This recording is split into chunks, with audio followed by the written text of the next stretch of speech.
I was introduced to radical Islam when I was 10 years old, when the Muslims blew up my home as they shouted Allahu Akbar, bringing it down and burying me under the rubble wounded.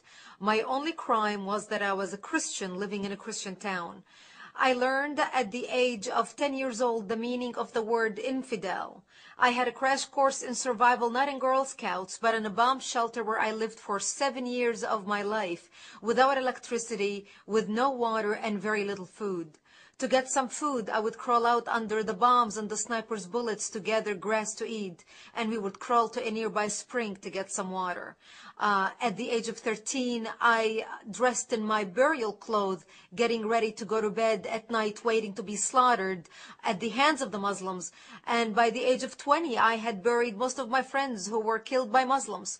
And we were not Americans living in New York, and we were not British citizens living in London. We were Arab Christians living in Lebanon. I come from Lebanon. Many people do not realize that Lebanon used to be the only majority Christian country in the Middle East. We were open-minded, we were fair, we were tolerant, we had open border policy, we welcomed everyone into our country because we wanted to share with them the westernization which we had created in the heart of the Arabic world in the Middle East. Because of the majority Christian presence in Lebanon, we were good in commerce, we focused on building the country. In a very short period of time, Lebanon became Paris of the Middle East, the banking capital of the Middle East. But sadly, because of our open border policy and our open-mindedness and tolerance and fairness, we welcomed people who were not supposed to be in our country in the first place. Muslims used to send their children to study in our universities because we had built the best universities in the Middle East, in the Arabic world. They graduated and they stayed and worked in our economy because we had built the best economy in the Arabic world, even though we did not have any oil. But even though we had the problems with the Muslims, especially as the population, the Islamic population grew because of the multiple birth rates, and we, the Christians, started shrinking because we simply do not get married to multiple wives like they do. We don't have many children like they do. So over 20, 30 years of this trend, they became the majority and we became the minority. But we always had the problems maintained between the Christians who have become the minority and the Muslims who have become the majority, until the influx of the Palestinians out of Jordan, which we as a civilized country, as an open-hearted country, took them in. Here we took in a group of Palestinian terrorists. Yasser Arafat was kicked out of Jordan when he tried to overthrow King Hussein out of power. But because of the dictatorship of the king, King Hussein kicked them out and actually killed more Palestinians in Black September than the state of Israel has killed in all its existence.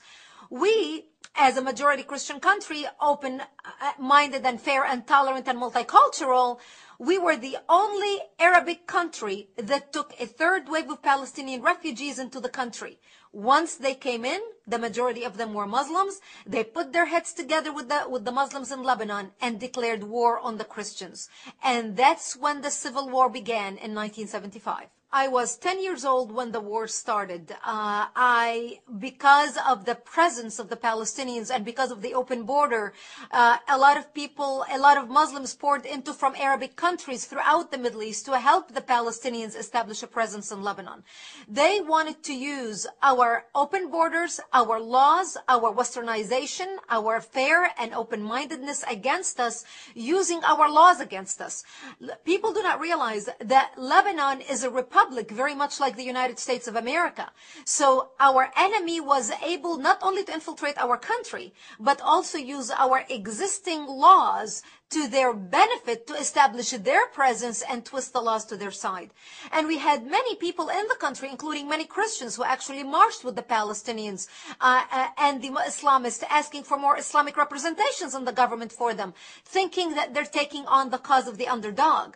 However, once the massacring began in 1975, once the Muslims became the majority and started taking over Christian cities and towns and killing them, that's when they would walk into the Christian homes. And some of those Christian leftists who basically demonstrated with the Islamists and said, What do you mean you're here to kill us and to slaughter us? We demonstrated with you. We pushed for your rights in the government. We pushed for you to take a part of whatever we had established. And the trends that we saw happening in Lebanon, once the Muslims and the Palestinians started massacring the Christians, and they would walk into Christian homes, and even some of them leftists who demonstrated with the Islamists and fought for new laws to be established in the country to protect the presence of the Palestinians who came to the country under refugee status. The Muslims would kill them, and they would tell them, you were as infidels as any other infidel and you deserve nothing but death. And those stories we heard from those who fled and came to our area, which was the last Christian area left in southern Lebanon.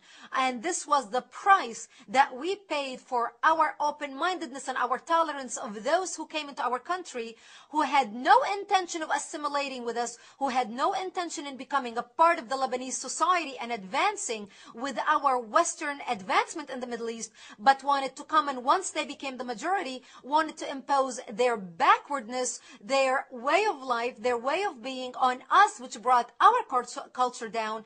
And today when you watch the news, you are no longer seeing Lebanon as Paris of the Middle East. You are seeing Lebanon as a terrorist infrastructure, a terrorist organization where Hezbollah, Iran, Syria, and the axis of evil have taken control of the country and basically now becoming a hotbed of Islamic extremists spreading their extremism all throughout the world. Once the call of jihad was uttered by the combined forces of the Muslims, regardless what their background was, they started massacring and killing the Christians.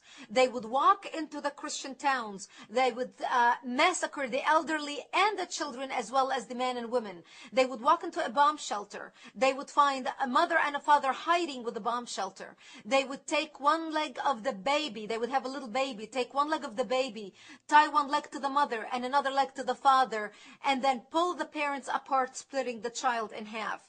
They would walk into our churches. They would urinate and defecate on the altar using the Bible as toilet paper. They would crucify the Christian men on a cross and then put honey on their chest and on their private parts to kill them so they can be stung by bees as they died slowly. This became the fate of the Christians. During the Lebanese Civil War, and which was, by the way, not a war between the Lebanese Christians and the Lebanese Muslims. It was a war between the Lebanese Christians trying to defend their existence in the Middle East and their democracy in the Middle East, and the Muslims who came from all around the Arabic world to fight with the Palestinians, to create a base from which to fight Israel, kill the Jews and throw them into the sea, and take Lebanon and declare it an Islamic state. And this is what they have been trying to do, and they have successfully done that using our laws. Today, the Christians in Lebanon are less than 20%. And during the Lebanese Civil War, 160,000, an estimated 160,000 people died in Lebanon. 100,000 of them were Christians. So here we went prior to 1975 being majority of the population, 65% plus, to today being less than 20%. And today, those who are still living over there, if the United States or any other country would offer them visas to come to the West and leave the Middle East, they would do that in a heartbeat and leave with the shirt on their back.